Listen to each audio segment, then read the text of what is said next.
வணக்கத்திற்கும் பாசத்திற்கும் உரிய அருமை பத்திரிகை சகோதரர்களே, சென்ற வாரம் உங்களை எல்லாம் சந்திக்க வேண்டும் என்று இளைய தளபதி அவர்கள் விரும்பினார்கள். சில காரணங்களால், தவிர்க்க முடியாத காரணங்களால் உங்களை எல்லாம் இன்றைக்கு மீட் பண்ணுகிறார். உங்களை எல்லாம் இளைய தளபதி அவர்கள் சார்பாகவும், மக்கள் இயக்கம் சார்பாகவும், புரட்சி இயக்குனர் அவர்கள் சார்பாகவும் வருக வருக என்று வரவேற்கிறோம். எல்லாருக்கும் வணக்கம். நேற்று ஈவினிங் பேப்பர், இன்னைக்கு காலையில் பேப்பர்லாம் இந்த விஜய் ஏதோ பயங்கரமா அறிவிக்க போறாரு அப்படின்லாம் படித்தேன். அந்த அளவுக்கு பெரிய சீன்லாம் இல்லைன்னா,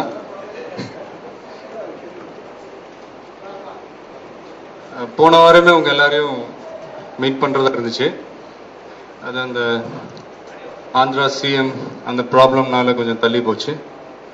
ஸோ இந்த நேரத்தில் அவங்களுடைய குடும்பத்தில் இருக்கிற அனைவருக்கும் என்னுடைய ஆறுதலை தெரிவிச்சுக்கிறேன். ஒரு 10 நாளாவே என்னை பற்றின நிறைய நியூஸ் வந்துட்டு இருக்கு. எல்லாமே படித்தோம். எனக்கு ஒரு சில பத்திரிக்கை படிக்கும் போது நல்லா இருக்கேன், இந்த மாதிரி உண்மையிலே நடந்தா எப்படி இருக்கும். இன்னொரு பத்திரிக்கை படிக்கும் போது இதில் வேற மாதிரி எழுதியிருக்காங்களே, இந்த மாதிரி நடந்தா எப்படி இருக்கும். இப்படிலாம் தனியா உட்காந்து யோசிக்கிறதுக்கு நீங்க எல்லாரும் நிறைய சான்ஸ் அமைச்சு கொடுத்தீங்க. அதே நேரத்தில் உங்களுடைய என்கரேஜ்மெண்ட்டுக்கு இந்த நேரத்தில் நான் கண்டிப்பா நன்றி சொல்லி ஆகணும். நான் வந்து இந்த வேட்டைக்காரன் படம் பினிஷிங்ல இருந்ததுனால இதுக்கெல்லாம் இப்ப பதில் சொல்லலாமா இல்ல வேணாமா இல்ல அப்புறம் சொல்லலாம் பெருசா திங்க் பண்ணல. ஆனா இதனால ஒரு குழப்பமே உண்டாயிட்டு இருக்கு அப்படின்னு வரும்போது நம்ம ஏதாவது சொல்லி ஆகணும். அதனாலதான் இன்னைக்கு உங்க எல்லாரையும் மீட் பண்றேன்.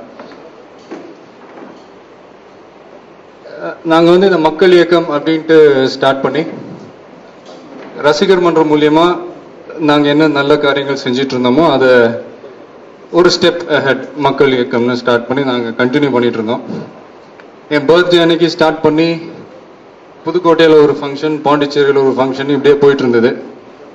திடீர்னு பார்த்தீங்கன்னா ராகுல்ஜி அவர்கள் தரப்பிலிருந்து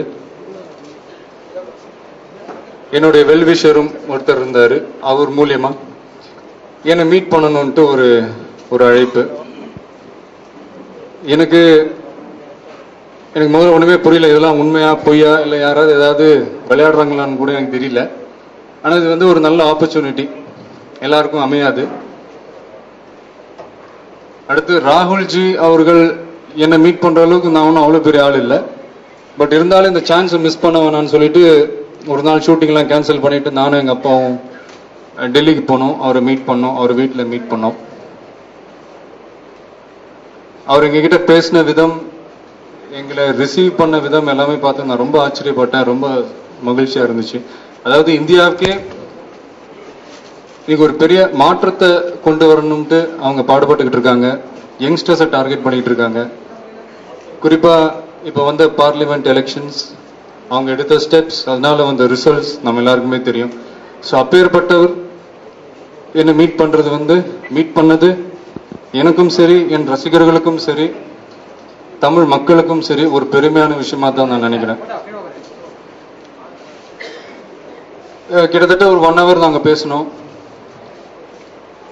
நிறைய விஷயங்கள் பேசணும், ஜென்ரலா பேசணும், சினிமாவை பத்தி பேசணும், மக்கள் இயக்கத்தை பத்தி கேட்டாங்க, அதை பத்தி பேசணும். இப்போ வந்து நாங்க ஏதோ போனோம், மீட் பண்ணோம், வந்தோம், உடனே ஏதோ டிசைட் பண்ணிட்டோம் அப்படின்றது இல்லை. டிசைட் பண்றதுக்கு உண்டான எந்த டாபிக்குமே நாங்க அங்க பேசல.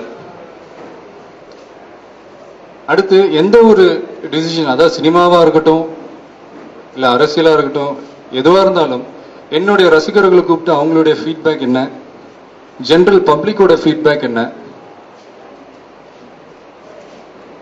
அடுத்து கடவுள் அமைச்சு கொடுத்த ஒரு கிஃப்ட்னு சொல்லலாம் என்னுடைய ரசிகர்கள், தமிழ்நாட்டில் அந்த இளைஞர்கள் கூட்டம், அவங்க எல்லாரையும்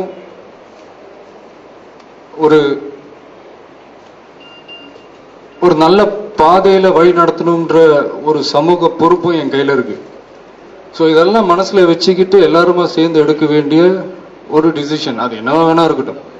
அதனால இப்போதைக்கு நான் எந்த முடிவும் எடுக்கல. இந்த ரீசன்ட் டைம்ல வந்த பத்திரிகையில வந்த நியூஸ் மாதிரி யாரோடையும் சேரல. அது உங்ககிட்ட நான் தெளிவா சொல்லணுன்றதுக்காக தான். இன் ஃபியூச்சர் எனக்கு சும்மா மைண்ட்ல இருக்கிற சில விஷயங்கள் ஓப்பனா அவங்க கிட்ட ஷேர் பண்ணிக்கிறேன். இது எப்போ நடக்கும் ஏதுன்னா எனக்கு தெரியாது, சும்மா ஒரு உங்ககிட்ட ஷேர் பண்ணிக்கணும்னு ஆசைப்படுறேன். இன் ஃபியூச்சர்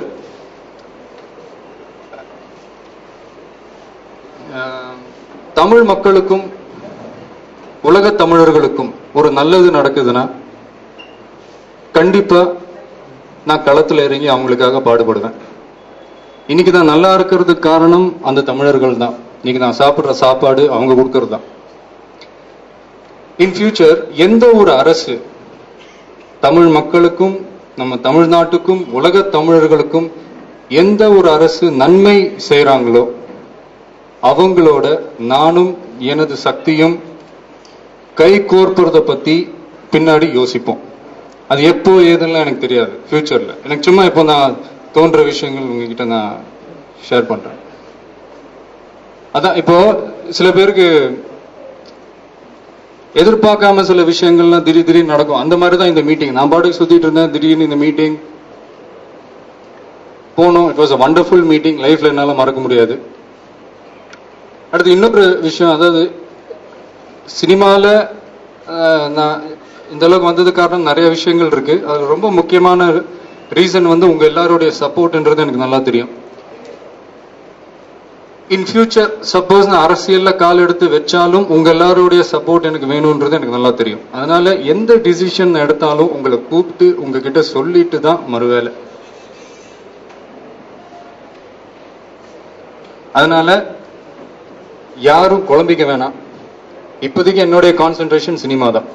வேட்டைக்காரன் படம் முடிய போகுது, ரிலீஸ் ஆக போகுது, பாருங்க, என்ஜாய் பண்ணுங்க. சைமல்டேனியஸா நம்மளோட மக்கள் இயக்கத்தை நம்ம ஸ்ட்ராங் பண்ணுவோம். இதே நல்ல காரியங்களை நம்ம தொடர்ந்து செய்வோம். எங்கெங்க ஏழைங்க இருக்காங்களோ உங்களால முடிஞ்ச ஹெல்ப் என் பேர்ல நீங்க செய்யுங்க. இதுதான் எனக்கு நீங்க கொடுக்குற மிகப்பெரிய ஒரு கிஃப்ட்னு நான் நினைக்கிறேன். ஸோ அதான் இந்த இந்த குழப்பம்லாம் இருந்துச்சு. அதை உங்களை மீட் பண்ணணும்னு நினைச்சேன், மீட் பண்ணிட்டேன், தோன்றதெல்லாம் சொல்லிட்டேன்.